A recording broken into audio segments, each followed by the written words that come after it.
Hello guys, स्वागत है आप सभी का आपके अपने YouTube channel Saurabh sir mathematics में। यहाँ पर बात करने वाले हैं एसएससी जीडी कांस्टेबल एग्जाम जो आपका चल रहा है उससे रिलेटेड काफ़ी महत्वपूर्ण प्रश्नों की, जो कि जीके और जीएस से रिलेटेड हैं आपके। और ये इस सेशन में बात करेंगे 20 क्वेश्चंस की, और 20 क्वेश्चंस आपके उनसे रिलेटेड जो भी फैक्ट होंगे उन सभी को भी यहाँ पर डिस्कस करने वाले हैं दोस्तों। और ये हमारा 37 नंबर सेशन है। इससे पहले 36 सेशन हम करा चुके हैं, और यदि आपने नहीं देखे हैं तो आप आई बटन पर जाकर देख लीजिए, वहाँ पर आपको प्लेलिस्ट का लिंक आपको मिल जाएगा। यदि आप डिस्क्रिप्शन बॉक्स में भी देखना चाहते हैं तो वहाँ पे भी प्लेलिस्ट का लिंक दे रखा है, वहाँ पे देखकर भी आप अपनी तैयारी को अच्छे से कर सकते हैं। साथ ही आपको बता दें कि यहाँ मॉक टेस्ट यह आपके होने वाले हैं। मॉक टेस्ट हैं, यहाँ पर क्वेश्चन होगा एक और उसके ऑप्शन 4 होंगे, उसमें से एक ही ऑप्शन सही होगा, ये आपको ध्यान रखना है। और यहाँ पर डे नंबर 37 है हमारा, साथ ही साथ। और यह डेली शाम को 7 बजे आपका सेशन स्टार्ट होता है, तो सेशन को ज़रूर देखें। इससे रिलेटेड जितने भी फैक्ट होते हैं दोस्तों, उनको भी यहाँ पर साथ ही साथ कवर किया जाता है। तो सेशन पूरा देखें, स्किप ना करें। अगर चैनल पर पहली बार विजिट कर रहे हैं, चैनल को सब्सक्राइब कर लें और पास में बेल आइकन को अवश्य दबा लें, जिससे कि आने वाले और भी सेशंस का नोटिफिकेशन आपको मिल सके और आप अपनी तैयारी को बेहतर बना सकें। साथ ही यदि आप एसएससी जीडी के अतिरिक्त तो यूपी पुलिस है, super TET, UP SI, SSC SI, railway, NTPC और railway other exam, UP BEd entrance exam आदि की अगर तैयारी कर रहे हैं तो यह सेशन आपके लिए काफ़ी महत्वपूर्ण होने वाला है दोस्तों। इसको पूरा देखें, स्किप ना करें। तो बात करते हैं यहाँ पर दोस्तों क्वेश्चन की। क्वेश्चन आता है पहला, जो क्वेश्चन दे रखा है, क्या दे रखा है ये आप देखेंगे कि नीति निर्देशक तत्वों का क्रियान्वयन निम्नलिखित में से किस पर निर्भर करता है, आपको बताना है। ऑप्शन इसका एक दे रखा है स्वतंत्र न्यायपालिका पर, दूसरा है राष्ट्रपति की इच्छा पर, तीसरा है सशक्त विपक्ष पर, और चौथा है सरकार के पास उपलब्ध संसाधनों पर। दोस्तों इसका आपको करेक्ट आंसर बताना है, और इसका करेक्ट आंसर क्या हो जाएगा। करेक्ट आंसर तो आपको कमेंट करने का तरीका आपको मैं बता दूं तो क्वेश्चन नंबर फर्स्ट है तो फर्स्ट लिखेंगे, उसके बाद अगर ए सही है तो ए लिखेंगे, बी सही है तो बी, और सी सही है तो सी, और डी सही है तो डी। इस तरह से आपको आंसर कमेंट करना है दोस्तों, और फटाफट हमारे पास भेज देना है। आपका आंसर सही होगा, आपका आंसर बताया भी जाएगा। तो यहाँ पर बात की गई है दोस्तों, नीति निर्देशक तत्वों का क्रियान्वयन निम्नलिखित में से किस पर निर्भर करता है, तो स्वतंत्र न्यायपालिका पर करता है, या राष्ट्रपति की इच्छा पर करता है, या सशक्त विपक्ष पर करता है, या सरकार के पास उपलब्ध संसाधनों पर करता है। तो इसका जो करेक्ट आंसर हो जाएगा दोस्तों, ऑप्शन डी एकदम से राइट आंसर हो जाएगा। जो नीति निर्देशक तत्वों का क्रियान्वयन निम्नलिखित में से किस पर निर्भर करता है, तो सरकार के पास उपलब्ध संसाधनों पर यह निर्भर करता है दोस्तों, ये आपको याद रखना है। आगे बात करते हैं राज्य के नीति निर्देशक तत्वों की। तो यहाँ पर देख लीजिएगा आप दोस्तों कि राज्य के जो नीति निर्देशक तत्व हैं उनके बारे में कुछ फैक्ट दे रखे हैं। तो यह भाग 4 में वर्णित हैं दोस्तों। कहाँ पर है, भाग 4 में वर्णित हैं, और ये आर्टिकल 36 से लेकर 51 यानी कि अनुच्छेद 36 से लेकर 51 में इनको वर्णित किया गया है। अब बात करते हैं कि भारतीय संविधान के भाग 4 के अनुच्छेद 36 से 51 में राज्य के नीति निर्देशक तत्वों का उल्लेख किया गया है। ये सर्वप्रथम आयरलैंड के संविधान पर लागू किए गए थे। जो आयरलैंड का जो संविधान था उसमें लागू किए गए थे दोस्तों ये सबसे पहले। और भारतीय संविधान में राज्य के नीति निर्देशक तत्व जो लिए गए हैं वो कहाँ से लिए गए हैं, आयरलैंड के संविधान से शामिल किए गए हैं। किसमें, भारत के संविधान में इनको शामिल किया गया है। Directive principle of state policy जो हैं आपकी आयरलैंड के संविधान से भारत के संविधान में शामिल की गई हैं दोस्तों, आपको ये याद होना चाहिए। और भाग 1 में क्या दे रखा है दोस्तों, तो भाग 1 में जो दिया है भारत के संविधान के भाग 1 में, वह संघ तथा उसका राज्य क्षेत्र दिया है। दूसरे में दी है दोस्तों नागरिकता, नागरिकता। और तीसरे में अगर बात की जाए, तीसरे की अगर बात की जाए तो तीसरे भाग में आपको मूल अधिकार दे रखे हैं दोस्तों। मूल अधिकार, मूल अधिकार जो हैं वह किस में है, भाग 3 में है। और इनको कितने पर दे रखा है, तो 12 से लेकर 35 अनुच्छेद तक मूल अधिकारों को दिया गया है। नागरिकता की बात की जाए तो 5 से 11 तक है, और 1 से 4 तक जो है आपका वह कौन सा है, तो संघ और उसका राज्य क्षेत्र। इस तरह से वर्णित कर रखा है। तो यहाँ पर ऑप्शन इसका जो था हमारा, ऑप्शन डी एकदम से राइट आंसर आपका हो जाएगा। और यहाँ पर बात कर चुके हैं हम राज्य के नीति निर्देशक तत्वों की। और नेक्स्ट बात कर लेते हैं, क्वेश्चन नंबर आ चुका है अगला, कि अखिल भारतीय व्यापार संघ कांग्रेस की स्थापना 1920 में किसने की थी, ये आपको बताना है दोस्तों। इसका करेक्ट आंसर, जो अखिल भारतीय राज्य संघ की स्थापना है व्यापार संघ की, वह कांग्रेस की स्थापना 1920 में किसने की थी। ऑप्शन ए दे रखा है NM जोशी, दूसरा है NM लोखंडे, तीसरा है शशिपद बनर्जी, चौथा है BP बाड़िया। फटाफट से दोस्तों इसका आंसर कमेंट करेंगे। क्वेश्चन नंबर 2 है कि अखिल भारतीय व्यापार संघ कांग्रेस की स्थापना 1920 में किसने की थी। ऑप्शन 4 दे रखे हैं, 4 में से आपका एक ऑप्शन एकदम से करेक्ट आंसर हो जाएगा। तो ऑप्शन 1 है NM जोशी, दूसरा है NM लोखंडे, तीसरा है शशिपद बनर्जी, चौथा है BP बाड़िया। फटाफट से आंसर कमेंट करेंगे दोस्तों, इसका क्या आंसर हो जाएगा।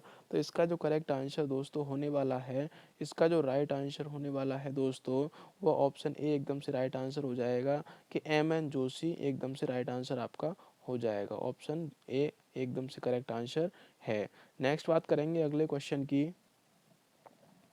तो दोस्तों क्वेश्चन आता है अगला। अगला क्वेश्चन दे रखा है कि महावीर स्वामी का जन्म कहाँ हुआ था, ये आपको बताना है। तो ऑप्शन ए है कुंडग्राम में, ऑप्शन बी है पाटलिपुत्र में, ऑप्शन सी है मगध में, ऑप्शन डी है वैशाली में। फटाफट से दोस्तों इसका आंसर कमेंट करेंगे, जो भी इसका आंसर है दोस्तों। तो महावीर स्वामी का जन्म कहाँ हुआ था, ये आपको बताना है। तो कुंडग्राम में हुआ था, या पाटलिपुत्र में हुआ था, या मगध में हुआ था, या वैशाली में हुआ था। फटाफट से इसका आंसर कमेंट कर देंगे दोस्तों, इसका क्या आंसर हो जाएगा। Option A B C D 4 option दिए हैं, जल्दी से इसका आंसर कमेंट करेंगे। आंसर कमेंट आपको करना है, तीसरे का A है तो A, B है तो B, C है तो C और D है तो D। इस तरह से दोस्तों इसका आंसर कमेंट करना है। फटाफट से इसका आंसर कमेंट कर दीजिए। तो महावीर स्वामी का जन्म हुआ था वो कहाँ पर हुआ था, फटाफट से इसका आंसर बताएंगे। तो कुंडग्राम में हुआ था दोस्तों। कहाँ पर हुआ था, कुंडग्राम में। ऑप्शन ए एकदम से राइट आंसर आपका हो जाएगा। महावीर स्वामी का जो जन्म हुआ था कहाँ पर हुआ था, कुंडग्राम में हुआ था। अब बात कर लेते हैं दोस्तों, ये है देखिए महावीर स्वामी हैं जो आपको दिखाई दे रहे हैं, भगवान महावीर इनको कहा जाता है। और इसमें इनका जो कहा गया है इनके बारे में कि Mahavira also known as Vardhaman was the 24th and last Jain Tirthankara. तो यानी कि जो महावीर स्वामी को किस नाम से जाना जाता है, तो वर्धमान के नाम से भी जाना जाता है।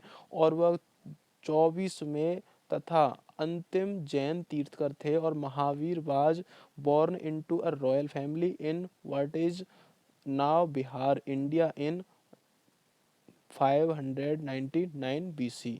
तो इनका जो जन्म हुआ था दोस्तों 599 BC में हुआ था इनका जन्म, और बिहार में हुआ था। और बिहार में किस में हुआ था दोस्तों, तो कुंडग्राम में इनका जन्म हुआ था, जो वैशाली के निकट है दोस्तों। कहाँ पर है, वैशाली। वैशाली के जो निकट है कुंडग्राम, उसमें इनका जन्म हुआ था दोस्तों। और यह 24वें तीर्थंकर थे। कितने तीर्थंकर थे, 24वें जैन धर्म के तीर्थंकर थे। और ये लास्ट तीर्थंकर थे दोस्तों। कौन से थे, लास्ट तीर्थंकर थे। ये भी आपको याद रखना है दोस्तों। इनके जो पिता का नाम था, इनके जो पिता थे, पिता का जो नाम था दोस्तों वह सिद्धार्थ था।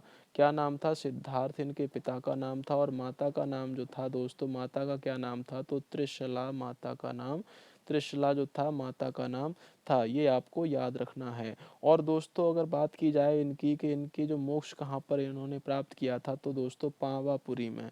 पावापुरी में इनको मोक्ष प्राप्त हुआ था। यानी कि पावापुरी में इनका अंतिम सांस इन्होंने पावापुरी में ली थी। और पावापुरी कहाँ पर है, तो दोस्तों नालंदा में है।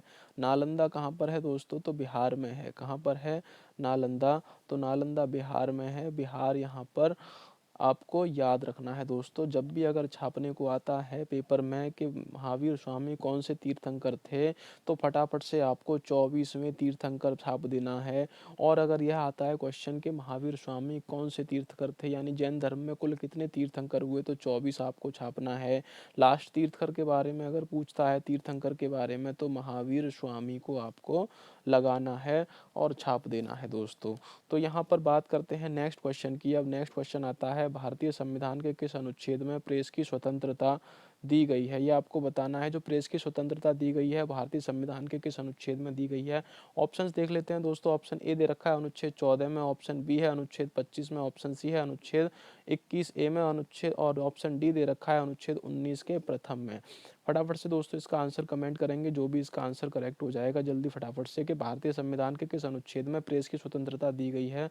अनुच्छेद 14 में, अनुच्छेद 25 में, अनुच्छेद 21A में और अनुच्छेद 19A में या प्रथम में। तो इसका आंसर कमेंट करेंगे दोस्तों, क्या इसका आंसर हो जाएगा। तो दोस्तों इसका जो करेक्ट आंसर है वो अनुच्छेद 19 का प्रथम हो जाएगा। 19 के प्रथम में प्रेस की स्वतंत्रता दी गई है दोस्तों, किसकी दी गई है? प्रेस की स्वतंत्रता। तो ऑप्शन डी एकदम से यहाँ पर राइट आंसर हो जाएगा क्वेश्चन नंबर 4 का। अब बात कर लेते हैं दोस्तों यहाँ पर मूल अधिकारों की। तो मूल अधिकारों की अगर बात की जाए दोस्तों, तो मूल अधिकारों को कहाँ से लिया गया है? तो अमेरिका के संविधान से लिया गया है दोस्तों। अमेरिका यानी यूएसए के संविधान से इनको अपने संविधान में शामिल किया गया है। सबसे पहले जो मूल अधिकार आए थे वो अमेरिका के संविधान में आए थे, यानी शामिल किया गया था। अब देखिए दोस्तों यहाँ पर बात करते हैं मूल अधिकार भाग 3, यानी भाग 3 मूल अधिकार जो दिए गए हैं वो भाग 3 में दिए गए हैं संविधान के। और यहाँ पर भारतीय संविधान के भाग 3 में अनुच्छेद 12 से 35 तक मूल अधिकारों का वर्णन किया गया है, ये आपको याद रखना है दोस्तों। अब बात कर लेते हैं यहाँ पर पहला आता है समानता का अधिकार, तो जो कि 14 अनुच्छेद 14 से लेकर 18 तक है। दूसरा आता है स्वतंत्रता का अधिकार जो कि अनुच्छेद 19 से लेकर 22 तक है। तीसरा आता है शोषण के विरुद्ध अधिकार जो कि अनुच्छेद 23 और 24 में वर्णित किया गया है। और चौथा है धार्मिक स्वतंत्रता का अधिकार, अनुच्छेद 25 और 28 में वर्णित किया गया है। और पांचवा है शिक्षा एवं संस्कृति का अधिकार जिसे अनुच्छेद 29-30 में वर्णित किया गया है। और संवैधानिक जो उपचारों का अधिकार है वह अनुच्छेद 32 में वर्णित है, ये आपको याद रखना है। क्वेश्चन कैसे आता है मैं आपको बताने वाला हूं कि समानता का अधिकार अनुच्छेद कितने से कितने तक दिया गया है। तो उसमें अनुच्छेद 14 से 18 आपको याद रखना है। स्वतंत्रता का 19 से 22 तक है। शोषण के विरुद्ध अधिकार है तो अनुच्छेद 23-24 में। धार्मिक स्वतंत्रता का है तो अनुच्छेद 25-28 में। शिक्षा एवं संस्कृति का अधिकार है तो अनुच्छेद 29-30 में। संवैधानिक उपचारों का अगर अधिकार की बात की जाती है दोस्तों तो अनुच्छेद 32 में ये आपको देखने को मिलता है। तो दोस्तों इसको जरूर याद रखें, इसको बिल्कुल ना भूलें। और एक बात और आपको याद दिलानी है दोस्तों, जो कि संवैधानिक उपचारों का अधिकार है ये दे रखा है आपको, तो डॉक्टर भीमराव अंबेडकर ने अनुच्छेद 32 को संविधान की आत्मा कहा है, ये आपको याद रखना है दोस्तों। ये क्वेश्चन आता है कि संविधान की आत्मा डॉक्टर भीमराव अंबेडकर ने किस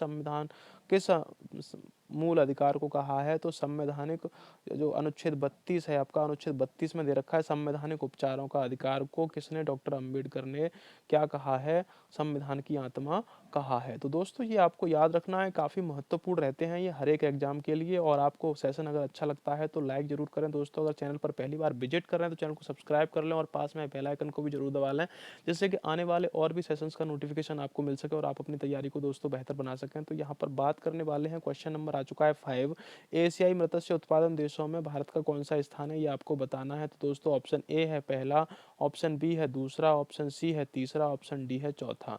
राइट आंसर दोस्तों इसका आप कमेंट करेंगे कि कौन सा जो भारत का स्थान है एशियाई मत्स्य उत्पादन देशों में वह कौन सा स्थान है। ऑप्शन ए पहला, ऑप्शन बी दूसरा, ऑप्शन सी तीसरा, ऑप्शन डी चौथा। राइट आंसर आपको बताना है दोस्तों, इसका करेक्ट आंसर क्या हो जाएगा क्वेश्चन नंबर 5 का। फटाफट से आंसर कमेंट किया करें दोस्तों। आंसर कमेंट करने से आपका आत्मविश्वास बढ़ता है और उससे आपकी और नॉलेज अच्छी होती चली जाती है। तो यहाँ पर बात करते हैं क्वेश्चन नंबर 5 के करेक्ट आंसर की। तो यहाँ पर दूसरा आंसर एकदम से राइट आंसर हो जाएगा। जो एशियाई मत्स्य उत्पादक देशों में भारत का जो स्थान है वो कौन सा है, वह दूसरा स्थान है। ऑप्शन बी एकदम से राइट आंसर हो जाएगा, ये आपको याद रखना है दोस्तों। तो यहाँ पर क्वेश्चन नंबर 5 का ऑप्शन बी एकदम से राइट आंसर हो जाएगा दोस्तों। अब बात करते हैं यहाँ पर भारत की प्रमुख क्रांतियाँ जो थी उनके बारे में। तो भारत की जो हरित क्रांति थी उसकी बात अगर करते हैं दोस्तों, तो भारत की जो हरित क्रांति थी किससे संबंधित थी? खाद्यान्न उत्पादन से संबंधित थी। श्वेत क्रांति की अगर बात की जाए तो दुग्ध उत्पादन से संबंधित थी। नीली क्रांति की बात करते हैं यहाँ पर तो मत्स्य उत्पादन से संबंधित थी। भूरी क्रांति उर्वरक उत्पादन से, रजत क्रांति है अंडा उत्पादन से, और पीली क्रांति जो है आपकी तिलहन क्रांति से है। यह दोस्तों बहुत ही मुख्य क्रांतियां हैं और यह बार बार एग्जाम्स में पूछी जाती हैं, तो आप इसका चाहो तो स्क्रीनशॉट भी ले सकते हो। अब बात कर लेते हैं दोस्तों यहाँ पर जो भारत की प्रमुख क्रांतियां थी उनके जनक कौन कौन थे दोस्तों। उनके जनकों की अगर बात करते हैं तो हरित क्रांति जो खाद्यान्न उत्पादन से संबंधित थी भारत की, तो भारत के यहाँ पर बात की गई है तो एम.एन. स्वामीनाथन है हरित क्रांति के। श्वेत क्रांति की अगर बात की जाती है तो वर्गीज कुरियन है श्वेत क्रांति के जनक। रजत क्रांति की अगर बात की जाती है तो इंदिरा गांधी ने रजत क्रांति की जनक मानी जाती हैं। और नीली क्रांति की अगर बात करते हैं तो डॉक्टर अरुण कृष्णन को नीली क्रांति का जनक माना जाता है। गुलाबी क्रांति की यहाँ पर बात की गई है तो गुलाबी क्रांति है दुर्गेश पटेल। आगे आता है स्वर्ण क्रांति, तो स्वर्ण क्रांति के जो जनक हैं वो कौन है, तो निरपक्ष तू तेज। और पीली क्रांति की अगर बात की जाती है तो सैम पित्रोदा या राजीव गांधी को इसका पीली क्रांति का जनक माना जाता है। दोस्तों यह काफ़ी महत्वपूर्ण रहते हैं, प्रत्येक एग्जाम में कोई क्रांति या फिर उनके जनक पूछ लिए जाते हैं तो आपको यहाँ पर उनको देखकर चलना है कि हरित क्रांति सबसे ज़्यादा पूछी जाती है एम एस स्वामीनाथन और श्वेत क्रांति वर्गीज कुरियन। बाकी का आपको ज़्यादा क्वेश्चन नहीं पूछे जाते हैं। ऑप्शन एक ये दो आपकी जो हैं जनक ये सबसे ज़्यादा पूछे जाते हैं दोस्तों, इनको जरूर याद रखें। और नीली क्रांति का जो किससे संबंधित है तो मत्स्य उत्पादन से संबंधित है, यही आपका क्वेश्चन था दोस्तों, ये बिल्कुल आपको याद रखना है। इस तरह से भी घुमाकर क्वेश्चन कभी कभी पूछ लेता है। नेक्स्ट बात कर लेते हैं, क्वेश्चन आता है कौन सा मकबरा द्वितीय ताजमहल कहलाता है। ये आपको बताना है जो कौन सा मकबरा है उसको द्वितीय ताजमहल के नाम से जाना जाता है दोस्तों। ऑप्शन एक दे रखा है यहाँ पर ए अनारकली का मकबरा, ऑप्शन बी है एतमाद दौला का मकबरा, ऑप्शन सी है राबिया उद दुरानी का मकबरा या बीवी का मकबरा, ऑप्शन डी है इनमें से कोई नहीं। फटाफट से इसका आंसर कमेंट करेंगे दोस्तों, इसका क्या आंसर हो जाएगा जो कौन सा मकबरा द्वितीय ताजमहल के नाम से जाना जाता है। ऑप्शन ए है अनारकली का मकबरा, ऑप्शन बी है एतमाद दौला का मकबरा, ऑप्शन सी है राबिया उद दुरानी का मकबरा या बीवी का मकबरा, ऑप्शन डी है इनमें से कोई नहीं। तो दोस्तों फटाफट से इसका आंसर कमेंट करेंगे दोस्तों, क्या इसका आंसर हो जाएगा। तो दोस्तों यह जो करेक्ट इसका आंसर होने वाला है दोस्तों वो मैं आपको बताने वाला हूं। तो एकदम से राइट आंसर है राबिया और दौरानी का मकबरा, यानी कि बीवी का मकबरा जो है उसी को द्वितीय ताजमहल के नाम से जाना जाता है दोस्तों। ऑप्शन सी एकदम से इसका राइट आंसर हो जाएगा। किसके मकबरा होता है दोस्तों, वह बीवी का मकबरा को जाना जाता है। अब देखते हैं मकबरा कैसा बना हुआ है दोस्तों, ये है देखिए आपका ताजमहल की तरह से ये बना हुआ है। कौन सा है दोस्तों, यह बीवी का मकबरा है। किसका मकबरा है, यह बीवी का मकबरा है, ये आपको देखने को मिल रहा है दोस्तों। यह ताजमहल नहीं है, ये बीवी का मकबरा है। और यह कहाँ पर है दोस्तों, तो औरंगाबाद में है दोस्तों। कहाँ पर है, औरंगाबाद में इसको बनाया गया है। औरंगाबाद कहाँ पर है दोस्तों, तो महाराष्ट्र में है। कहाँ पर है दोस्तों, महाराष्ट्र में। और किसने बनवाया था दोस्तों इसको, तो औरंगजेब ने बनवाया था दोस्तों। औरंगजेब ने दोस्तों बनवाया था इसको। औरंगजेब कौन सा शासक था, तो सिक्स्थ मुगल एम्परर था दोस्तों, ये भी आपको याद रखना है। और यह कब बनवाया था दोस्तों, 17वीं शताब्दी के अंत में बनवाया था, ये भी आपको याद रखना है दोस्तों। तो यह क्या है दोस्तों, बीबी का मकबरा है। और ये कहाँ पर है, औरंगाबाद में है दोस्तों। कहाँ पर, औरंगाबाद में। औरंगाबाद कहाँ पर है, महाराष्ट्र में। किसने बनवाया था, तो औरंगजेब ने बनवाया था। 17वीं शताब्दी के अंत में इसको बनवाया था, ये आपको याद रखना है। और इसको जो बनवाना जो चाहता था, जो औरंगजेब का जो पुत्र था वो अपनी माँ की यादगार में इसको बनवाना चाहता था। और इसको जो ताजमहल है, ताजमहल से भी अच्छा इसको बनवाने की उसकी चाह थी, लेकिन औरंगजेब ने उसको क्या किया था कि धन कम दिया था, इस वजह से यह थोड़ा सा कम रह गया ताजमहल से। तो ये जो आप देख रहे हैं यह किसका मकबरा है, तो यह बीबी का मकबरा है दोस्तों। किसका मकबरा है, बीबी का मकबरा है, ये आपको याद रखना है दोस्तों। नेक्स्ट बात कर लेते हैं, निम्नलिखित में से किसे भारतीय अशांति के जनक के नाम से जाना जाता है। किसको निम्नलिखित में से भारतीय अशांति के जनक के नाम से जाना जाता है, ये आपको दोस्तों बताना है। तो ऑप्शन ए है ए ओ ह्यूम को, ऑप्शन बी है दादा भाई नौरोजी को, ऑप्शन सी है बाल गंगाधर तिलक को, ऑप्शन डी है महात्मा गांधी को। राइट आंसर दोस्तों आपको कमेंट करना है, इसका करेक्ट आंसर क्या हो जाएगा जिसको भारतीय अशांति के जनक के रूप में जाना जाता है। फटाफट से इसका आंसर कमेंट करेंगे दोस्तों, क्या इसका आंसर हो जाएगा। ऑप्शन ए दे रखा है ए ओ ह्यूम, ऑप्शन बी है दादा भाई नौरोजी, ऑप्शन सी बाल गंगाधर तिलक, ऑप्शन डी महात्मा गांधी। तो दोस्तों इसका जो करेक्ट आंसर होने वाला है बाल गंगाधर, एकदम से राइट आंसर दोस्तों इसका हो जाएगा। क्या हो जाएगा, बाल गंगाधर तिलक। दोस्तों आप कमेंट किया करें, जल्दी से जल्दी कमेंट किया करें। तो यहाँ पर भारतीय अशांति का जनक किसको कहा जाता है दोस्तों, तो बाल गंगाधर तिलक को कहा जाता है। अब बात कर लेते हैं दोस्तों बाल गंगाधर तिलक के बारे में। तो यहाँ पर देखो आपको यह देखने को मिल रहे हैं बाल गंगाधर तिलक किस तरह के दिखते हैं, ये आप देख लीजिए। तो इनको जो जन्म हुआ था दोस्तों वह कब हुआ था, तो जन्म 23 जुलाई 1856 में दोस्तों बाल गंगाधर तिलक का जन्म हुआ था। और इनकी जो मृत्यु हुई थी 1 अगस्त 1920 में इनकी मृत्यु हुई थी। और दोस्तों इनको लोकमान्य के नाम से भी जाना जाता था दोस्तों, लोकमान्य के नाम से भी इनको जाना जाता था। किसको दोस्तों, बाल गंगाधर तिलक को किसके नाम से, लोकमान्य के नाम से भी जाना जाता था दोस्तों, ये आपको याद रखना है। और इन्होंने क्या कहा था दोस्तों कि स्वराज मेरा जन्मसिद्ध अधिकार है, स्वराज मेरा जन्मसिद्ध अधिकार है और मैं इसे लेकर रहूंगा। स्वराज मेरा क्या है दोस्तों, जन्मसिद्ध अधिकार है और मैं इसे लेकर रहूंगा, इन्होंने ये कहा था। तो इन्हें भारतीय अशांति का जनक कहा जाता था दोस्तों। किसका जनक कहा जाता था, भारतीय अशांति का जनक इनको कहा जाता था। ये स्वराज के लिए बहुत लड़े थे दोस्तों, इसीलिए यह इन्होंने लिखा था कि स्वराज मेरा जन्मसिद्ध अधिकार है और इसे मैं लेकर रहूंगा। तो ये आपको दोस्तों याद रखना है। और आगे चलते हैं दोस्तों, बात करते हैं नेक्स्ट क्वेश्चन की। क्वेश्चन नंबर आ चुका है 8वां क्वेश्चन है कि हमारे देश में जो बैंक हैं, हमारे देश में बैंकों द्वारा सामान्यतः अधिकतम कितनी अवधि के लिए घरेलू सावधि जमाओं को स्वीकार किया जाता है। ये आपको बताना है दोस्तों, यानी कि जो सावधि जमाएं होती हैं वह कितने वर्ष के लिए अधिकतम जमाएं होती हैं भारतीय बैंकों में। तो यहाँ पर ऑप्शन ए दे रखा है 3 वर्ष के लिए, ऑप्शन बी है 5 वर्ष के लिए, ऑप्शन सी है 7 वर्ष के लिए, ऑप्शन डी है 10 वर्ष के लिए। फटाफट से दोस्तों इसका आंसर कमेंट करेंगे, क्या इसका आंसर हो जाएगा जो हमारे देश में बैंकों द्वारा सामान्यतः कितनी अवधि के लिए घरेलू सावधि जमाओं को स्वीकार किया जाता है। 3 वर्ष है, 5 वर्ष है, 7 वर्ष है और 10 वर्ष है। जल्दी से दोस्तों इसका आंसर कमेंट कीजिए। तो इसका करेक्ट आंसर क्या हो जाएगा। तो दोस्तों जो बैंकों की बात की गई है और जो सावधि जमाओं की अगर बात की जाती है तो यहाँ पर 10 वर्ष एकदम से राइट आंसर हो जाएगा घरेलू सावधि जमाओं के लिए। तो 10 वर्ष तक के स्वीकारा जाता है दोस्तों, स्वीकार किया जाता है। क्या है दोस्तों यहाँ पर सावधि जमाओं को कब तक स्वीकारा जाता है, तो 10 वर्ष तक। ऑप्शन डी एकदम से राइट आंसर आपका हो जाएगा। तो दोस्तों यहाँ पर बात करते हैं, देखिए यहाँ पर ये दे रखी हैं आपकी बैंक हैं और बैंकों से रिलेटेड दोस्तों उनका जो इस्टेब्लिशमेंट है वह दे रखा है और हेडक्वार्टर दे रखा है। तो दोस्तों एसबीआई है यहाँ पर, स्टेट बैंक ऑफ इंडिया है, इसकी जो स्थापना हुई थी 1955 में हुई थी और इसका हेडक्वार्टर कहाँ पर है दोस्तों, मुंबई में है और वो इंडिया में है।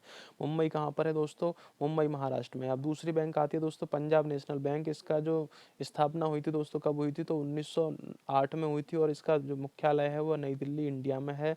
तीसरी आती है बैंक ऑफ बड़ौदा, इसकी जो स्थापना हुई 1908 में, गुजरात में है दोस्तों इसका जो हेडक्वार्टर है और इंडिया में है दोस्तों। चौथा आता है केनरा बैंक, केनरा बैंक की जो स्थापना हुई थी 1906 में और इसका बेंगलोर इंडिया में हेडक्वार्टर है।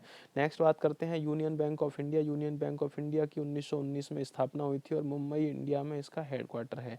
नेक्स्ट बात करते हैं बैंक ऑफ इंडिया की, तो बैंक ऑफ इंडिया की 1906 में स्थापना हुई थी और मुंबई में इसका हेडक्वार्टर है दोस्तों, ये आपको याद रखना है। आगे बैंकें आती हैं दोस्तों, इंडियन बैंक है, तो इंडियन बैंक की जो स्थापना हुई थी 1907 में हुई थी, चेन्नई में इसका हेडक्वार्टर है। सेंट्रल बैंक ऑफ इंडिया की 1911 में स्थापना हुई थी, मुंबई में इसका हेडक्वार्टर है। इंडियन ओवरसीज बैंक की 1937 में स्थापना हुई थी, चेन्नई में इसका हेडक्वार्टर है। यूको बैंक जो आपकी आती है 1943 में, कोलकाता में इसका हेडक्वार्टर है।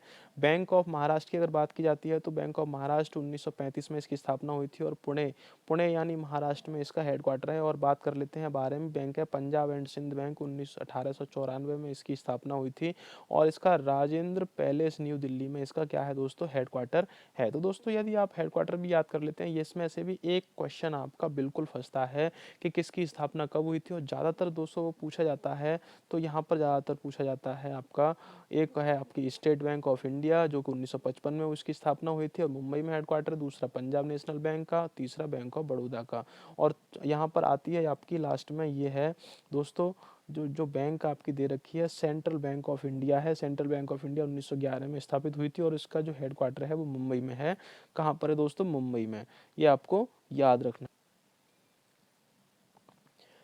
बात करते हैं दोस्तों नेक्स्ट क्वेश्चन की। नेक्स्ट क्वेश्चन आपका आ चुका है, मार्ले मिंटो सुधार बिल किस वर्ष से में पारित किया गया था। तो मार्ले मिंटो जो सुधार बिल था वह किस वर्ष में पारित किया गया था, ये आपको बताना। ऑप्शन ए दे रखा है 1905 में, ऑप्शन बी है 1909 में, ऑप्शन सी है 1911 में, ऑप्शन डी है 1920 में। फटाफट से इसका आंसर दोस्तों बताएंगे, क्या इसका करेक्ट आंसर हो जाएगा।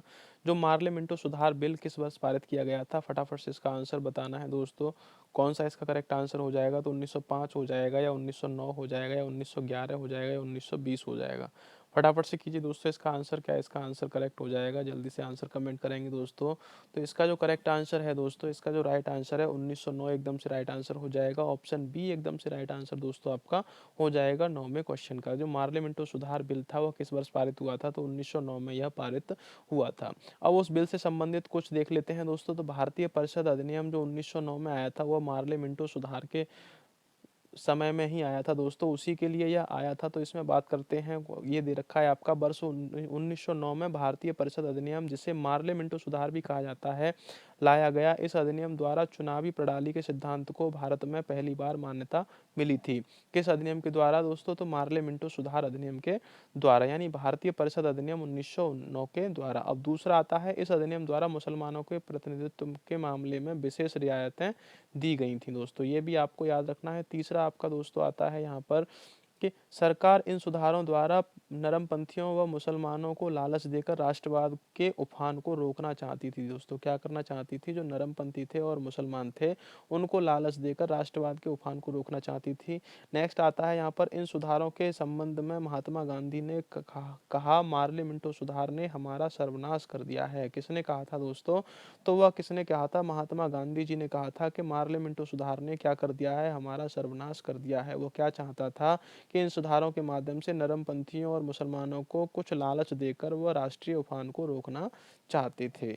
बात करते हैं दोस्तों नेक्स्ट क्वेश्चन की। क्वेश्चन आता है यहाँ पर अगला है क्वेश्चन नंबर 10 दे रखा है कि बौद्ध धर्म एवं जैन धर्म दोनों के उपदेश किसके शासनकाल में दिए गए थे। ये आपको बताना है दोस्तों। ऑप्शन ए दे रखा है बिंबिसार, ऑप्शन दूसरा है बी अशोक, ऑप्शन सी है दोस्तों यहाँ पर बिंदुसार, ऑप्शन डी है यहाँ पर अकबर। तो राइट आंसर दोस्तों इसका बताएंगे, करेक्ट आंसर इसका क्या हो जाएगा, फटाफट से आंसर कमेंट करेंगे। जिसमें के आपके बौद्ध धर्म और जैन धर्म दोनों के उपदेश किसके शासनकाल में दिए गए थे, फटाफट से आपको बताने हैं। तो option A Bimbisara, option B है अशोक, ऑप्शन सी है बिंदुसार, ऑप्शन डी है अकबर। राइट आंसर दोस्तों इसका बताएंगे। तो इसका जो करेक्ट आंसर है ऑप्शन ए एकदम से राइट आंसर दोस्तों हमारा हो जाएगा। जो बिंबिसार है, बिंबिसार के समय में ही बौद्ध धर्म और जैन धर्म दोनों के उपदेश दिए गए थे दोस्तों। किसके शासनकाल में, तो बिंबिसार के शासनकाल में। ऑप्शन एक एकदम से राइट आंसर आपका हो जाएगा। नेक्स्ट बात कर लेते हैं दोस्तों यहाँ पर अब बिंबिसार की। तो बिंबिसार जो था वह मगध साम्राज्य से संबंधित था दोस्तों। किससे संबंधित था, मगध साम्राज्य। मगध साम्राज्य आपका यहाँ पर दोस्तों ये दे रखा है, देखने को आपको मिल रहा है जो ब्लू कलर में दिखाया गया है। अब मगध साम्राज्य की अगर राजधानी की बात करते हैं, जो राजधानी थी मगध साम्राज्य की वह कौन सी थी, तो राजगीर थी दोस्तों। राजगीर थी मगध साम्राज्य की राजधानी। कौन सी थी दोस्तों, राजगीर थी। ये आपको दोस्तों याद रखना है। और इसको गिरिव्रज, क्या दोस्तों, गिरिब्रज के नाम से भी दोस्तों राजगीर को जाना जाता था। ये भी आपको याद रखना है। कुछ समय तक ये राजधानी रही थी दोस्तों। उसके बाद में जो राजधानी हुई थी वह पाटलिपुत्र रही थी। पाटलिपुत्र इसकी राजधानी रही थी। किसकी दोस्तों, मगध जो साम्राज्य था उसकी राजधानी क्या रही थी, पाटलिपुत्र। और इसका जो संस्थापक हैं दोस्तों, इसके संस्थापक कौन हैं ये आपको बता दूं, तो बिंबिसार को ही इसका वास्तविक संस्थापक माना जाता है दोस्तों। ये आपको याद रखना है, तो दोस्तों भूलना नहीं है। लेकिन इसके संस्थापक कहे जाते हैं तो बृहद्रथ को इसका संस्थापक कहा जाता है, लेकिन वास्तविक संस्थापक जो थे वह बिंबिसार थे। ये दोस्तों आपको याद रखना है।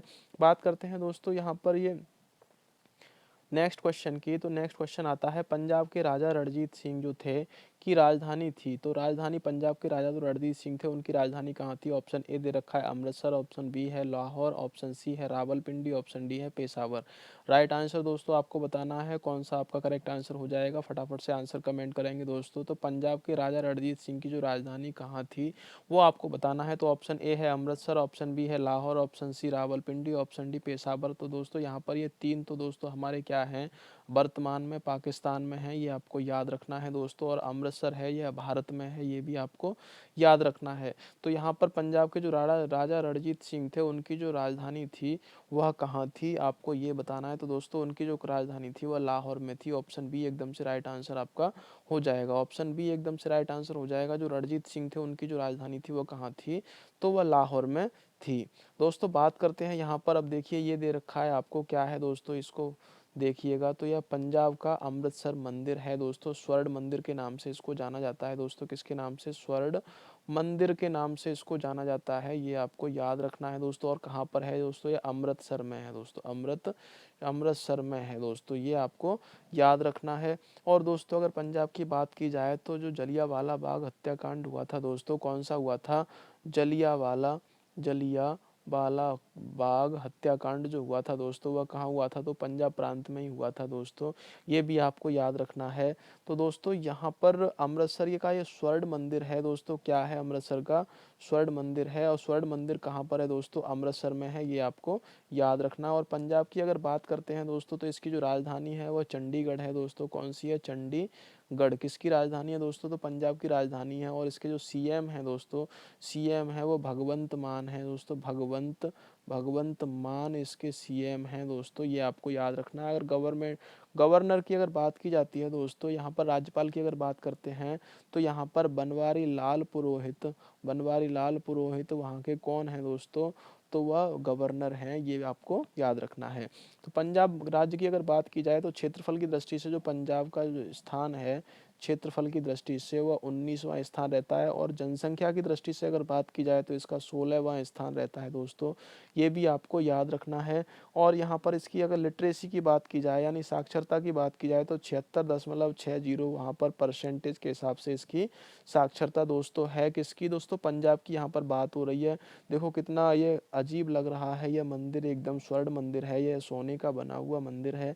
ये आपको कहाँ मिलता है दोस्तों? तो अमृतसर में जाकर मिलता है। यह एक सिख गुरुद्वारा के नाम से भी जाना जाता है पंजाब प्रांत में।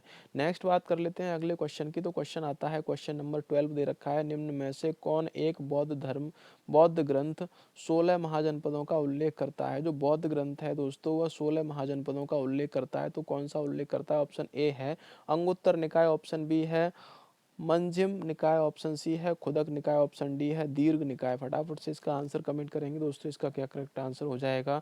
जो ऐसा ग्रंथ है दोस्तों कि बौद्ध ग्रंथ है और वह 16 महाजनपदों का उल्लेख करता है। तो कौन कौन से महाजनपद हैं वो आपको मैं आगे बताने वाला हूँ, लेकिन आपका इसको आंसर कमेंट करना है दोस्तों। इसका करेक्ट आंसर क्या हो जाएगा? तो ऑप्शन ए दे रखा है अंगुत्तर निकाय, ऑप्शन बी है मंजिम निकाय, ऑप्शन सी है खुदक निकाय, ऑप्शन डी है दीर्घ निकाय। फटाफट से दोस्तों इसका आंसर कमेंट करेंगे, क्या इसका आंसर हो जाएगा? A B C D 4 option है दोस्तों, एमसीक्यू टाइप की आपकी सीरीज है, मॉक टेस्ट आपके चल रहे हैं, तो इसका करेक्ट आंसर आपको बताना है और आंसर बताओगे तो आपको आत्मविश्वास बढ़ेगा दोस्तों। तो यहाँ पर करेक्ट आंसर है ऑप्शन ए, राइट आंसर हो जाएगा। जो अंगुत्तर निकाय में किसका वर्णन किया गया है? तो दोस्तों 16 महाजनपदों का वर्णन किया गया है। और ये अंगुत्तर निकाय कैसा है दोस्तों? तो यह बौद्ध ग्रंथ है दोस्तों। क्या है दोस्तों? यह बौद्ध ग्रंथ है, ये आपको याद रखना है दोस्तों। अब बात कर लेते हैं 16 महाजनपदों की। तो महाजनपद तथा उनकी राजधानी से रिलेटेड एक क्वेश्चन आपसे कोई एग्जाम में पूछा जाता है और उसको आपको तैयार करना है दोस्तों। तो यहाँ पर बात करते हैं काशी जो महाजनपद था उसकी जो राजधानी थी दोस्तों वाराणसी थी। कौशल जो महाजनपद था उसकी राजधानी थी श्रावस्ती। तीसरा आता है अंग, अंग की राजधानी कहाँ थी दोस्तों? चंपा।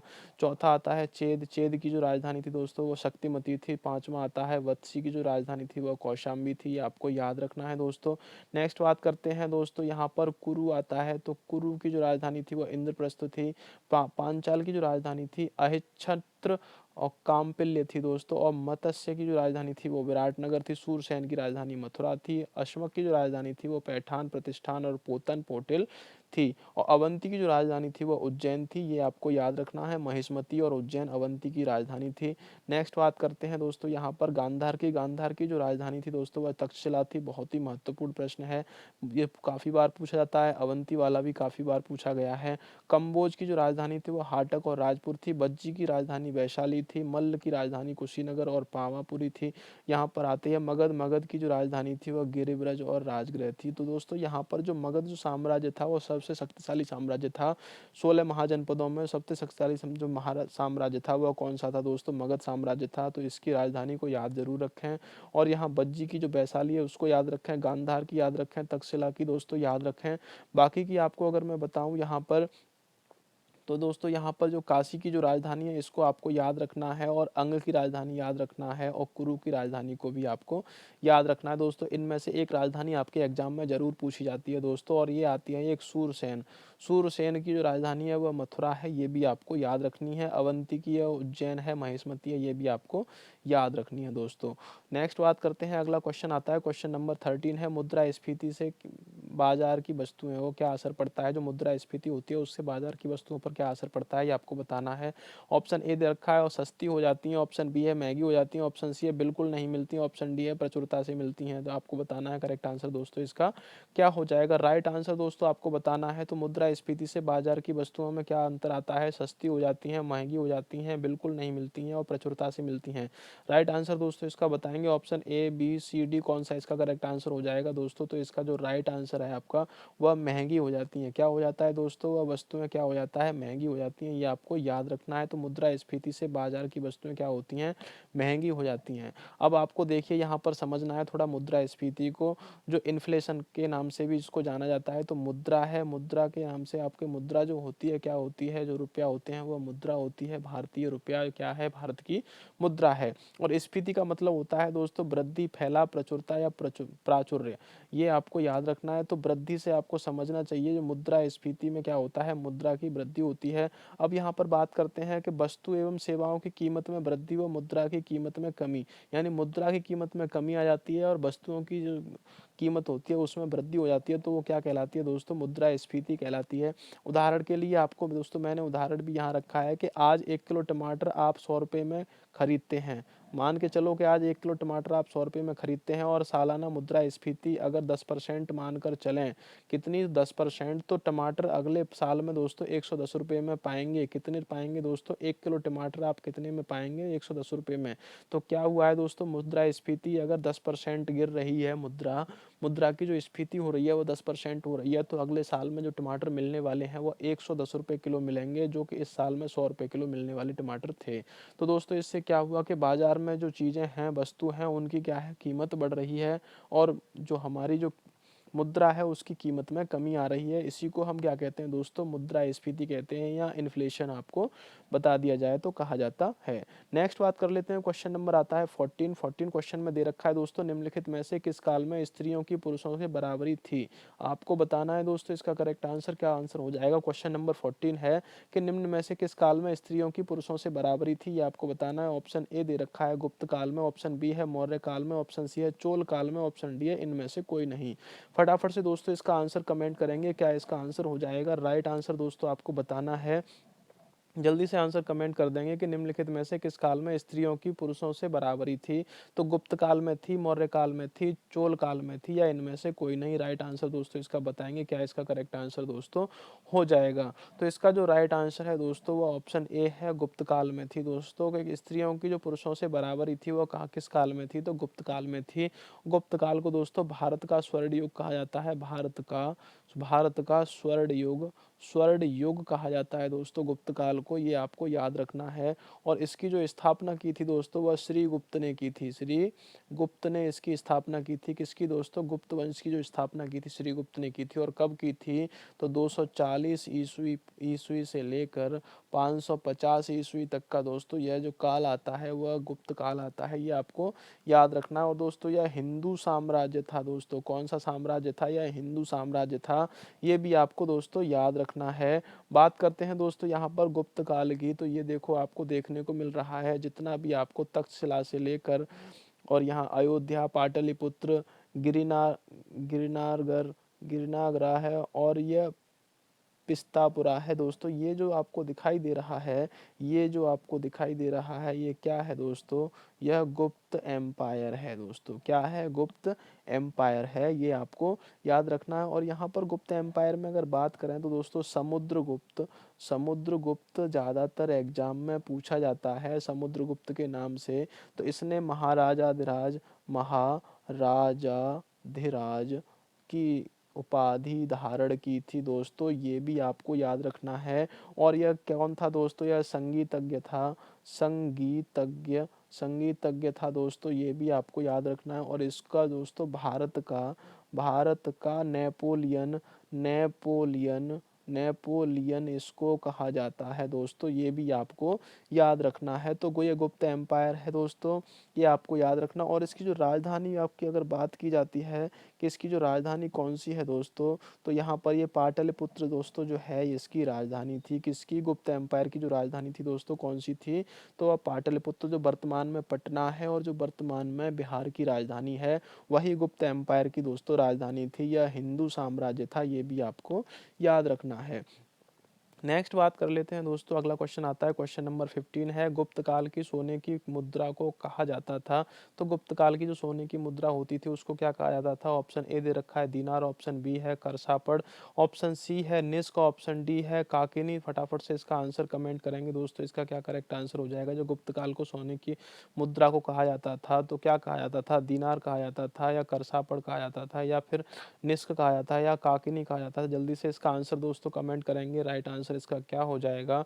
तो जो गुप्त काल की जो सोने की मुद्रा होती थी दोस्तों, उसको क्या कहा जाता था, तो दीनार कहा जाता था दोस्तों। क्या कहा जाता था, दीनार कहा जाता था। तो ये आपको याद रखना। और गुप्त काल के बारे में अभी इससे पहले क्वेश्चन में ही मैं चर्चा करके गया हूँ दोस्तों, तो अगर देखना है तो आपको दोबारा से रिपीट करके उसको देख लीजिए, बैक जा करके आप देख सकते हैं। बात करते हैं यहाँ पर, क्वेश्चन नंबर आता है 16 नंबर क्वेश्चन में दोस्तों बात की गई है कि अजंता की गुफाओं में किन गुफाओं का निर्माण गुप्त काल में हुआ था। तो यहाँ पर भी गुप्त काल आ चुका है, तो कौन सी गुफाएं थी, उनका निर्माण गुप्त काल में हुआ था। ऑप्शन ए दे रखा है आपको 14, 15, 16, ऑप्शन बी दे रखा है 2, 3, 4, ऑप्शन सी है 16, 17, 19, ऑप्शन डी है सभी गुफाओं का। तो कौन से काल में कौन से गुफाओं का गुप्त काल में यहाँ पर निर्माण हुआ था, ये आपको बताना है दोस्तों। फटाफट से आप अपना आंसर कमेंट करेंगे, क्या इसका आंसर हो जाएगा जो अजंता की गुफाओं में किन गुफाओं का निर्माण गुप्त काल में हुआ था। 14, 15, 16 का हुआ था, या 2, 3, 4 का हुआ था, या 16, 17, 19 का हुआ था, या उन सभी गुफाओं का हुआ था जो यहाँ पर दे रखी हैं। राइट आंसर दोस्तों आपको बताना है। तो दोस्तों जो अजंता की जो गुफाएं हैं वह कहाँ पर हैं दोस्तों, ये आपको बताएंगे, आप हमें कमेंट करके बता सकते हैं दोस्तों। यहाँ तो इसका जो करेक्ट आंसर हो जाएगा दोस्तों 16, 17, 19 इसका राइट आंसर हो जाएगा दोस्तों। क्या हो जाएगा, 16, 17, 19 इसका एकदम से करेक्ट आंसर हो जाएगा। ऑप्शन सी एकदम से राइट आंसर हो जाएगा दोस्तों, ये आपको याद रखना है। अब यहाँ पर बात करते हैं दोस्तों, ये आती हैं अजंता की जो गुफाएं हैं दोस्तों, कौन सी हैं ये गुफाएं, अजंता की गुफाएं आप देख रहे हैं दोस्तों इसमें, ये हैं अजंता की गुफाएं जो आपको यह देखने को मिल रही हैं। तो इनको दोस्तों अजंता की गुफाओं के नाम से जाना जाता है। यह कहाँ पर है दोस्तों, यह औरंगाबाद में है दोस्तों। कहाँ पर हैं, ये औरंगाबाद में है, औरंगाबाद में है दोस्तों। यह कहाँ पर है, औरंगाबाद में। औरंगाबाद कहाँ पर है दोस्तों, तो महाराष्ट्र में है। ये भी आपको याद रखना है दोस्तों, औरंगाबाद कहाँ पर है, महाराष्ट्र में है। और इनकी जो जो गुफाएं हैं उनकी कुल संख्या कितनी है दोस्तों, कुल संख्या इनकी 32 है दोस्तों, 32 इनकी कुल संख्या है। यह बौद्ध धर्म से संबंधित है दोस्तों, बौद्ध धर्म से दोस्तों यह संबंधित है, ये भी आपको याद रखना है दोस्तों। और ये यूनेस्को की विश्व विरासत धरोहर, विश्व धरोहर में शामिल है दोस्तों। ये किसमें है, यूनेस्को की जो विश्व धरोहर है स्थल हैं उनमें यह औरंगाबाद की जो अजंता की जो गुफाएं हैं वह उसमें शामिल हैं दोस्तों। और ये अगर इनकी बात की जाए तो यह कब बनी थी दोस्तों, तो 200 ईसा पूर्व से लेकर दोस्तों यह 650 ईसा पूर्व तक का इनका कार्यकाल है दोस्तों, ये आपको याद रखना है। और यह किसने बनवाई थी दोस्तों, तो यह बौद्ध बौद्ध भिक्षुओं ने इनको बनवाया था दोस्तों, ये भी आपको याद रखना है। तो एक बार आप देखना चाहो तो देख सकते हो दोस्तों, ये जो गुफाएं आप देख रहे हो ये गुफाएं हैं दोस्तों। और ये कौन सी गुफाएं हैं दोस्तों, तो ये अजंता की गुफाएं हैं। इनमें पहाड़ों को काट काट कर इन गुफाओं को बनाया गया था दोस्तों, तो ये आपको याद रखना है। और यह कहाँ पर है दोस्तों, तो यह औरंगाबाद महाराष्ट्र में है। नेक्स्ट बात कर लेते हैं दोस्तों, यहाँ पर आता है क्वेश्चन नंबर नेक्स्ट है कि सिंधु स्थल नखलिस्तान, सिंधु स्थल जो है आपका दोस्तों वह नखलिस्तान है। और या बाग हड़प्पा सभ्यता के किस पुरा स्थल को कहा जाता है। जो नखलिस्तान सिंधु स्थल है उसको हड़प्पा सभ्यता के किस पुरा स्थल को कहा जाता है, आपको बताना है दोस्तों। ऑप्शन ए दे रखा है हड़प्पा, ऑप्शन बी दे रखा है आपका मोहनजोदड़ो, ऑप्शन सी है कालीबंगा, ऑप्शन डी है लोथल। राइट आंसर दोस्तों इसका बताना है, क्या इसका करेक्ट आंसर हो जाएगा दोस्तों। तो सिंधु का नखलिस्तान जो है उसको सिंधु का बाग के नाम से भी जाना जाता है, वह हड़प्पा सभ्यता के किस पुरा स्थल को कहा जाता है। ऑप्शंस दे रखे हैं दोस्तों आपको, ऑप्शन ए दे रखा है हड़प्पा को, ऑप्शन बी है मोहनजोदड़ो को, ऑप्शन सी है कालीबंगा को, ऑप्शन डी है लोथल को। राइट आंसर दोस्तों आप अपना कमेंट करेंगे फटाफट से, option A B C D कौन सा एकदम से करेक्ट आंसर हो जाएगा दोस्तों, फटाफट से आप अपना आंसर कमेंट कीजिए। तो जो सिंधु का निखलिस्तान कहा जाता है दोस्तों, जो बाग कहा जाता है हड़प्पा सभ्यता का जो कौन सा स्थल है, वह दोस्तों आपका मोहनजोदड़ो है दोस्तों। क्या है, मोहनजोदड़ो। अब बात करते हैं दोस्तों मोहनजोदड़ो की, तो मोहनजोदड़ो को दोस्तों मृतकों का टीला के नाम से भी जाना जाता है दोस्तों। किसको जाना जाता है, मोहनजोदड़ो को जाना जाता है। तो देखो ये है दोस्तों मृतकों का टीला, जिसे मोहनजोदड़ो कहा जाता है दोस्तों। क्या कहा जाता है, मृतकों का टीला इसको कहा जाता है। और दोस्तों यह कहाँ पर है, ये भी आपको याद रखना है। तो दोस्तों यह कहाँ पर है, जो मृतकों का टीला है वह सिंध में है दोस्तों, सिंध, सिंध में। और सिंध कहाँ पर है दोस्तों? वह पाकिस्तान में है, ये आपको याद रखना है। बात करते हैं अगर हड़प्पा की, हड़प्पा की अगर बात की जाए तो दोस्तों यह पंजाब प्रांत में है, पंजाब प्रांत में। और कहाँ पर है तो दोस्तों यह भी पाकिस्तान में है, ये आपको याद रखना है। अब बात करते हैं दोस्तों लोथल की, लोथल भी यहाँ पर दे रखा है, तो लोथल कहाँ पर है दोस्तों? वह गुजरात में है, गुजरात। और गुजरात कहाँ पर है दोस्तों? वह भारत में है, ये आपको याद रखना है। नेक्स्ट बात करते हैं यहाँ पर कालीबंगा की, कालीबंगा की अगर बात की जाए तो कहाँ पर है दोस्तों? वह राजस्थान में है, राजस्थान में क्या है दोस्तों? कालीबंगा है।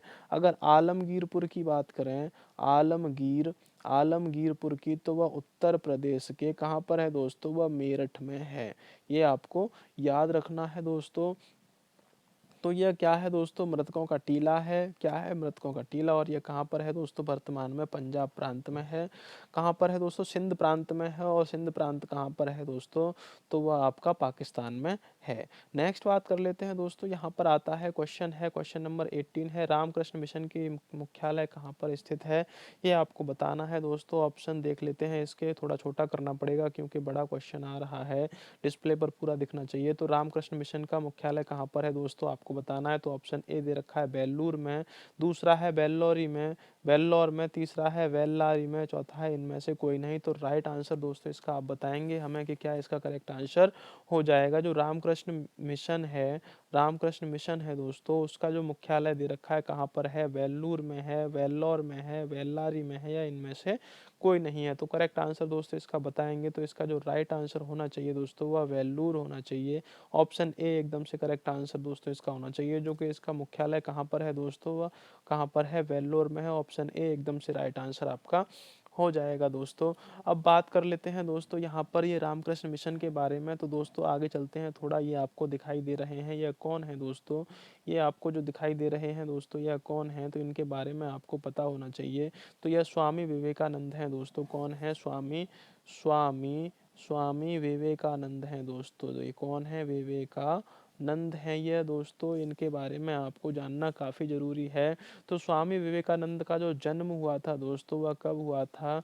तो 12 जनवरी 1863 में इनका जन्म हुआ था। और 12 जनवरी को किस नाम से जाना जाता है दोस्तों? तो राष्ट्रीय राष्ट्रीय युवा दिवस के नाम से, युवा दिवस के नाम से इसको जाना जाता है, ये आपको याद रखना है। अगर इनके बचपन के नाम की बात की जाए दोस्तों तो नरेंद्र दत्त के नाम से इनको जाना जाता है दोस्तों। किसके नाम से जाना जाता है? नरेंद्र दत्त के नाम से इनको जाना जाता है। और यह रामकृष्ण परमहंस के, रामकृष्ण रामकृष्ण परमहंस परमहंस के दोस्तों यह कौन थे? तो यह रामकृष्ण परमहंस के शिष्य थे, ये आपको याद रखना है। और इनका जो उपदेश था, इनका उपदेश भी आपको याद रखना है कि वो क्या था? तो जागो उठो जागो और तब तक नहीं रुको रुको जब तक उठो जागो और तब तक नहीं रुको जब तक लक्ष्य प्राप्त न हो जाए। तो दोस्तों इन्होंने कहा था कि उठो जागो और तब तक नहीं रुको जब तक लक्ष्य प्राप्त न हो जाए। तो दोस्तों यही मैं आपसे कहूँगा कि आप भी उठो और जागो और मेहनत करो, और जब तक मेहनत करो तब तक आपको अपना लक्ष्य न प्राप्त हो जाए दोस्तों। तो यह इन्होंने कहा था। और दोस्तों इनका जो शिकागो में दोस्तों इनका जो धर्म संसद जुड़ी थी, कब जुड़ी थी दोस्तों? तो वह शिकागो में इनकी जो विश्व धर्म संसद जो जुड़ी थी, और इन्होंने जो भाषण दिया था उसमें, तो वह 11 सितंबर को दोस्तों दिया था। कब दिया था दोस्तों? तो 11 सितंबर 1893 में इन्होंने शिकागो में विश्व धर्म संसद का जो आयोजन हुआ था उसमें इन्होंने भाषण दिया था। और भारत की छवि इन्होंने बिल्कुल अलग खड़ी कर दी थी दोस्तों। उसमें जो धर्म संसद थी उसमें ये समझ लीजिए कि कई दिनों तक लगातार वहाँ पर तालियों की आवाज़ गूंजती रही थी इनके भाषण को सुनने के बाद। तो यह कौन है दोस्तों? तो स्वामी विवेकानंद हैं, ये आपको याद रखना है। नेक्स्ट बात कर लेते हैं, क्वेश्चन नंबर अगला आता है, इंडियन एसोसिएशन ने किस मुद्दे पर सर्वप्रथम आंदोलन शुरू किया था? ये आपको बताना है दोस्तों। जो इंडियन एसोसिएशन है उसने किस मुद्दे पर सर्वप्रथम आंदोलन शुरू किया था? ऑप्शन ए दे रखा है, भारतीय प्रशासनिक सेवा के नियम में सुधार और परीक्षा में बैठने वाले की अधिकतम उम्र बढ़ाने के लिए। ऑप्शन दूसरा है, शस्त्र अधिनियम और भारतीय भाषा प्रेस अधिनियम से संबंधित। तीसरा है, जमींदारों द्वारा प्रताड़ित काश्तकारों के साथ सहयोग। और चौथा ऑप्शन दिया है, अंग्रेजों द्वारा चाय की खेती पर लगाए गए मजदूरों की दयनीय स्थिति। नेक्स्ट यहाँ पर बात करते हैं दोस्तों, यह क्वेश्चन दे रखा है, क्वेश्चन का आपको आंसर बताना है कि इंडियन एसोसिएशन ने किस मुद्दे पर सर्वप्रथम आंदोलन शुरू किया था, ये आपको बताना है। तो यहाँ पर ऑप्शन ए है, भारतीय प्रशासनिक सेवा के नियम में सुधार और परीक्षा में बैठने की अधिकतम उम्र बढ़ाने के लिए। ऑप्शन बी है, शस्त्र अधिनियम और भारतीय भाषा प्रेस अधिनियम। ऑप्शन सी है, जमींदारी द्वारा प्रताड़ित काश्तकारों के साथ सहयोग। ऑप्शन डी है, अंग्रेजों द्वारा चाय की खेती में लगाए गए मजदूरों की दयनीय स्थिति। तो जल्दी से दोस्तों इसका आंसर कमेंट करेंगे, क्या इसका आंसर हो जाएगा? तो इंडियन एसोसिएशन ने किस किस मुद्दे पर सर्वप्रथम आंदोलन किया था? तो इसका जो करेक्ट आंसर है दोस्तों, ऑप्शन ए एकदम से राइट आंसर हो जाएगा। क्या है दोस्तों कि भारतीय प्रशासनिक सेवा के नियमों में सुधार और परीक्षा में बैठने की अधिकतम उम्र बढ़ाने के लिए इसको इंडियन एसोसिएशन ने मुद्दे उठाए थे। तो दोस्तों ऑप्शन ए एकदम से इसका राइट आंसर हो जाएगा। नेक्स्ट बात कर लेते हैं इस सेशन का जो लास्ट क्वेश्चन है दोस्तों, और लास्ट क्वेश्चन आप देख लीजिए, क्वेश्चन नंबर 20 दे रखा है यहाँ पर। 20 नंबर क्वेश्चन है कि 1938 में किस व्यक्ति ने वयस्क मताधिकार के आधार पर संविधान सभा का गठन की मांग की थी? ऑप्शन आपको दे रखे हैं, ऑप्शन ए है महात्मा गांधी, ऑप्शन बी है जवाहरलाल नेहरू, ऑप्शन सी है सुभाष चंद्र बोस, ऑप्शन डी है वल्लभ भाई पटेल। राइट आंसर दोस्तों इसका आपको यहाँ पर बताना है, क्या करेक्ट आंसर हो जाएगा? जो 1938 में किस व्यक्ति ने वयस्क मताधिकार के आधार पर संविधान सभा के गठन की मांग की थी? तो महात्मा गांधी जी ने की थी क्या, पंडित जवाहरलाल नेहरू ने की थी क्या, सुभाष चंद्र बोस ने की थी क्या, या फिर वल्लभ भाई पटेल ने की थी? फटाफट से इसका दोस्तों आंसर कमेंट करेंगे। साथ ही आपको दोस्तों बता दिया जाए कि आपकी जो सीरीज चल रही है 1 बजे से, वह हिंदी की सुपरफास्ट रिवीजन की सीरीज चल रही है, जिसमें कि 1000 क्वेश्चंस को कवर कराया जा रहा है प्रतिदिन। वह 1 बजे दोपहर में सीरीज आपकी स्टार्ट होती है। उसमें एक सेशन में दोस्तों 50 क्वेश्चंस को कवर किया जाता है, वो भी फटाफट अंदाज में। 30 से 35 मिनट का यह सेशन होता है जिसमें कि 50 क्वेश्चंस को कवर किया जाता है। वो MCQ टाइप के क्वेश्चंस रहते हैं दोस्तों, उसको देखना ना भूलें। और साथ ही आपको दोस्तों बता दें कि शाम को 7 बजे आपको प्रतिदिन 20 से 25 क्वेश्चंस की सीरीज आपके लिए लाई जाती है दोस्तों। उससे रिलेटेड जो भी फैक्ट होते हैं, जो आपके परीक्षा की दृष्टि से एकदम महत्वपूर्ण होते हैं, उनको भी यहाँ पर चर्चा की जाती है दोस्तों। तो शाम को 7 बजे का टाइम आप बिल्कुल ना भूलें, इस सीरीज से जुड़े रहें। यदि आप UP police, UPSI, UP BEd entrance exam हुआ आपका, और SSC GD, SSC SI, SSC CHSL, SSC UGC, SSC आपका ऐसा ही है, और भी एग्जाम्स हैं, उनसे रिलेटेड आप अगर तैयारी कर रहे हैं तो यह सेशन आपके लिए काफ़ी महत्वपूर्ण होने वाला है दोस्तों। इस सेशन को बरकरार देखते रहिए, क्योंकि ये सेशन आपके लिए जीएस में फुल यानी 100 में 100% नंबर आपको देकर जाएगा, ये आपको याद रखना है दोस्तों। तो यहाँ पर बात करते हैं दोस्तों कि किस व्यक्ति ने वयस्क मताधिकार के आधार पर संविधान सभा का गठन की मांग की? तो महात्मा गांधी यहाँ पर नहीं होगा, जवाहरलाल नेहरू एकदम से राइट आंसर दोस्तों हो जाएगा। तो पंडित जवाहरलाल नेहरू ने ही यह कहा था कि वयस्क मताधिकार के आधार पर संविधान सभा का गठन की मांग की जाए। अब बात करते हैं पंडित जवाहरलाल नेहरू की। तो इनका जो जन्म हुआ था दोस्तों 14 नवंबर को हुआ था, 14 नवंबर को, और 1889 में इनका जन्म हुआ था दोस्तों। कहाँ पर हुआ था? तो इलाहाबाद में हुआ था दोस्तों, जो वर्तमान में क्या है दोस्तों, प्रयागराज के नाम से जाना जाता है। प्रयागराज के नाम से इसको जाना जाता है, ये आपको याद रखना है। और इनको क्या कहा जाता था दोस्तों? तो चाचा नेहरू के नाम से भी इनको जाना जाता था, चाचा नेहरू के नाम से इनको जाना जाता था। और दोस्तों इनकी बात अगर की जाए तो यह हमारे भारत के प्रथम प्रधानमंत्री, first prime minister of India के नाम से भी इनको जाना जाता है। तो दोस्तों कब से कब तक का इनका जो कार्यकाल था वह था, तो 15 अगस्त 1947 से लेकर दोस्तों, और कब तक रहे थे? यह मरणोपरांत तक रहे थे, यानी 27 मई 27 मई 1964, यानी 27 मई 1964 को इनका देहांत हो गया था दोस्तों। तब तक यह किस पर रहे थे दोस्तों, तो भारत के प्रधानमंत्री के रूप में इन्होंने कार्य किया था दोस्तों, ये आपको याद रखना है। और वर्तमान में जो भारत के प्रधानमंत्री हैं वह कौन हैं, तो दोस्तों नरेंद्र मोदी जी हैं।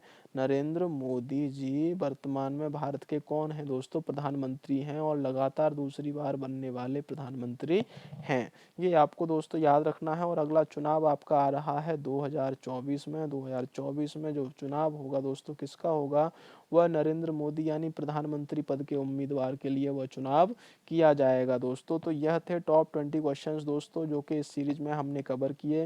नेक्स्ट बात कर लेते हैं दोस्तों, यह एसएससी जीडी की हमारी 37 नंबर सीरीज थी जो जीके और जीएस से रिलेटेड थी। इसमें मॉक टेस्ट था आपका, जिसमें कि 20 क्वेश्चंस को समाहित किया गया। उससे रिलेटेड जो भी आपके परीक्षा की दृष्टि से फैक्ट बनते थे उनको भी इसमें कवर किया गया। साथ ही दोस्तों यह हमारा डे नंबर 37 था, और रोज शाम 7 बजे इसको लेकर हम आते हैं। आज 37 था, कल आपका 38 आएगा। इसी तरह से नेक्स्ट आपके बढ़ते चले जाएंगे, और ये सेशन काफ़ी महत्वपूर्ण है आपके लिए, काफ़ी बार कहता हूँ मैं दोस्तों।